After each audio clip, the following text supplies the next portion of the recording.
महात्मा बुद्ध एक गांव में ठहरे हुए थे।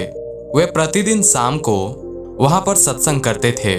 भक्तों की काफी भीड़ होती थी क्योंकि उनके प्रवचनों से जीवन को सही दिशा का बोध प्राप्त होता था।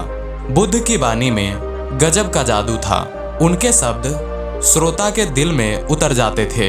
एक युवक प्रतिदिन बुद्ध का प्रवचन सुनने आता था।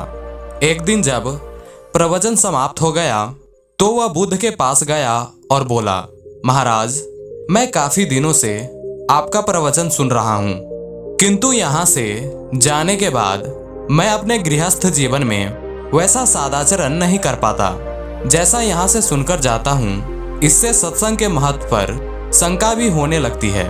बताइए मैं क्या करूँ? बुद्ध ने युवक को बांस की एक टोकरी देते हुए उसमें पानी भरकर लाने के लिए कहा। युवक ने टोकरी में जल भरने में असफल रहा। बुद्ध ने यह कार्य निरंतर जारी रखने के लिए कहा। युवक प्रतिदिन टोकरी में जल भरने का प्रयास करता किंतु सफल नहीं हो पाता। कुछ दिनों बाद बुद्ध ने उससे पूछा, इतने दिनों से टोकरी में लगातार जल भरने से क्या टोकरी में कोई परिवर्तन नजर आया? युवक बोला, एक फर्क जरूर नजर आया है। पहले टोकरी के साथ मिट्टी जमा होती थी, अब वह साफ दिखाई देती है।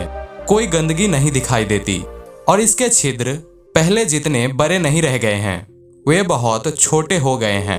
तब बुद्ध ने उसे समझाया, यदि इसी तरह से उसे पानी में निरंतर डालते रहेंगे तो कुछ ही दिनों में टोकरी का छिद्र फूलकर बंद हो जाएंगे और उसमें पानी भर पाओगे। इसी प्रकार जो निरंतर सत्संग करते हैं उनका मन एक दिन अवश्य निर्मल हो जाता है। अवगुणों के छिद्र भरने लगते हैं और गुणों का जल भरने लगता है। युवक ने बुद्ध से अपनी समस्या का समाधान पा लिया।